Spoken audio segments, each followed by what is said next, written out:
ईमानदारी से किए गए कार्य में विलंब अवश्य हो सकता है, लेकिन सफलता मिलना निश्चित होता है। नमस्कार, जय हिंद। मैराथन मनोविज्ञान की 44 नंबर सीरीज में आपका स्वागत है। प्रश्न का उत्तर आ रहा हो तो कमेंट करके बताया करें, वीडियो को लाइक कर दें और सभी ग्रुप में सभी मित्रों को शेयर कर दें। पहला सवाल, विकास कभी न समाप्त होने वाली प्रक्रिया है। यह विचार किससे रिलेट करते हैं, संबंधित है? अंतः संबंध के सिद्धांत से, निरंतरता के सिद्धांत से, एकीकरण के सिद्धांत से, या फिर अंतः क्रिया के सिद्धांत से।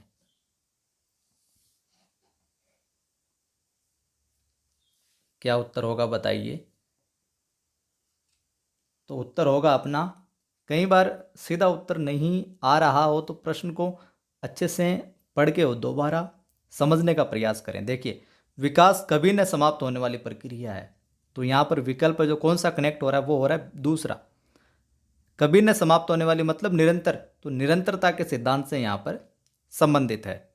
इस प्रकार भी कभी कभी उत्तर हम जो निकाल सकते हैं। दूसरा सवाल, निम्नलिखित में से किस अवस्था में बच्चे अपने समवयस्क समूह के साथ सक्रिय सदस्य हो जाते हैं? कौन सी अवस्था में? किशोरावस्था, प्रौढ़ावस्था, पूर्व बाल्यावस्था, या फिर बाल्यावस्था? बताइए कौन सा विकल्प होगा। तो यहाँ पर होगा दो के अंदर ए, यानी कि पहला, किशोरावस्था के अंदर। तीसरा सवाल, बच्चों के बौद्धिक विकास की 4 विशिष्ट अवस्थाओं की पहचान की गई। ये 4 अवस्थाओं की पहचान किसने की?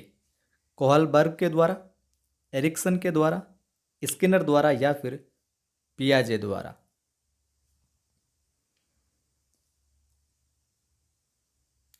उत्तर होगा डी, पियाजे द्वारा।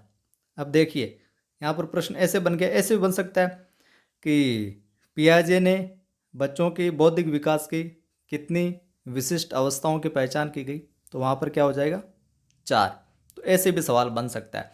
तो हर सवाल के अंदर एक दो सवाल और छुपे हुए होते हैं, उनको और तरीके से भी पूछा जा सकता है। तो वो सभी दृष्टिकोण आपको ध्यान में रखते हुए प्रश्न को है जो पढ़ना चाहिए। इत्मीनान से देखिए, सारे प्रश्न याद हो जाएंगे यही। अगला सवाल, बालकों की सोच है अमूर्तता की अपेक्षा मूर्त अनुभव एवं प्रत्यय से होती है। बालकों की सोच जो होती है वो अमूर्तता की अपेक्षा मूर्त अनुभवों एवं प्रत्ययों से होती है।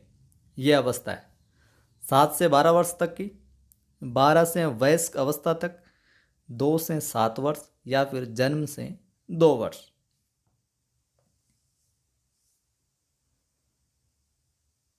उत्तर होगा 4 के अंदर क्या? ए, पहला, 7 से 12 वर्ष तक की अवस्था में। अगला देखिए, 5वां सवाल, पियाजे के अनुसार विकास की पहली अवस्था यानी कि जन्म से लगभग 2 वर्ष अवस्था के दौरान स्पेस सबसे बेहतर सीखता है। पियाजे के अनुसार विकास की अवस्था के जो पहली अवस्था है उसमें दौरान बच्चा सबसे बेहतर किससे सीखता है? विकल्पों में से स्पेस के अंदर फिल करना है, जैसे निष्क्रिय शब्दों को समझने के द्वारा, अमूर्त तरीके से चिंतन के द्वारा, भाषा के नए अर्जित ज्ञान के अनुप्रयोग द्वारा, या फिर इंद्रियों के प्रयोग द्वारा। किस चीज से वो बेहतर सीखता है पहली अवस्था में अकॉर्डिंग टू पियाजे? 5 के अंदर हो जाएगा डी, इंद्रियों के प्रयोग द्वारा। तो पियाजे के अनुसार विकास की पहली अवस्था के दौरान बच्चा जो है इंद्रियों के प्रयोग के द्वारा सबसे बेहतर है जो सीखता है। ऐसे यह कंप्लीट है जो उत्तर होगा, प्रश्न होगा अपना। अगला सवाल, बालक की शारीरिक एवं क्रियात्मक विकास की दिशा होती है। शारीरिक भी साथ में और क्रियात्मक इस विकास की दिशा होती है। सिर से पैर तथा शरीर के बाहर से मध्य की ओर, सिर से पैर तथा शरीर के मध्य से बाहर की ओर, पैर से सिर तथा शरीर के बाहर से मध्य की ओर, पैर से सिर तथा शरीर के मध्य से बाहर की ओर। बताइए बालक की शारीरिक और क्रियात्मक विकास की दिशा। उत्तर होगा 6 के अंदर अपना बी, सिर से पैर तथा शरीर के मध्य से बाहर की ओर, इस दिशा में होता है। और प्रश्न है जो बहुत ही श्रेष्ठ स्तर के विभिन्न परीक्षाओं में आए हुए, कुछ नए भी संकलित किए जा रहे हैं। तो सभी मित्रों को जोड़ें, आप सभी ग्रुप में शेयर किया करें वीडियो को, ताकि और मित्र जुड़ेंगे और लाभ प्रेषित होगा उन तक भी। 7वां सवाल, जन्म के समय लगी चोट या भ्रूण क्षति की वजह से आई मानसिक मंदता क्या कहलाती है? जैविक मंदता, पारिवारिक मंदता, आकस्मिक मंदता या फिर चिकित्सा मंदता।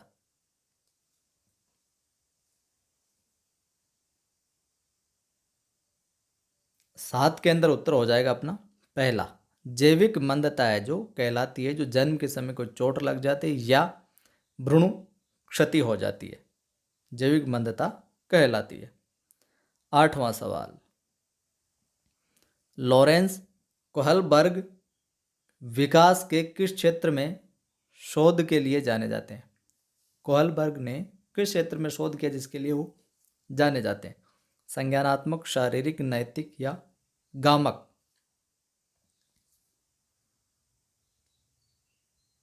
उत्तर होगा 8 के अंदर अपना क्या, सी, तीसरा, नैतिक विकास के क्षेत्र में शोध है जो किया था इन्होंने, उसके लिए फेमस हुए। अगला सवाल, जो स्पेस है उसके अंदर कौन सा वर्ड आएगा? बिग व हंट के अनुसार स्पेस की विशेषताओं को सर्वोत्तम रूप से व्यक्त करने वाला एक शब्द है। यहाँ पर ये डेफिनेशन भी बन गई कि बिग व हंट के अनुसार स्पेस में की विशेषताओं को सर्वोत्तम रूप से व्यक्त करने वाला एक शब्द है, वो क्या है? परिवर्तन। और परिवर्तन शारीरिक, सामाजिक और मनोवैज्ञानिक होता है। किस अवस्था में? शैशवावस्था, बाल्यावस्था, किशोरावस्था या प्रौढ़ावस्था? कौन सी अवस्था को यह सर्वोत्तम रूप से व्यक्त करता है शब्द? तो 9 के अंदर उत्तर होगा सी। अब देखिए हम बिठा के देखते हैं यहाँ पर।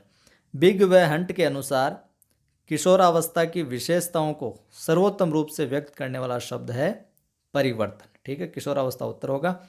और परिभाषा आ जाए कि किशोरावस्था की विशेषताओं को सर्वोत्तम रूप से व्यक्त करने वाला एक शब्द है परिवर्तन।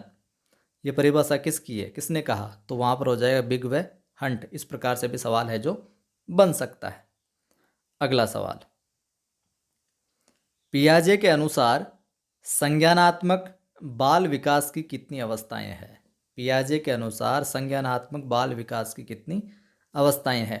3, 4, 5, 6। पहले सवाल को आप अच्छे से सुना है, एक बार पीछे सवाल आया था, तो आप अच्छे से बता पाएंगे इसका उत्तर भी। तो यहाँ पर उत्तर हो जाएगा साहब 10 के अंदर दूसरा, 4 अवस्थाएं। जय हिंद। वीडियो को आपको लाइक करना है, शेयर करना है सभी को, और पहली बार देख रहे हैं तो सब्सक्राइब कर लीजिए चैनल को और घंटे के निशान को दबा लीजिए, ताकि आने वाली वीडियोज़ की सूचना आपको मिलती रहे।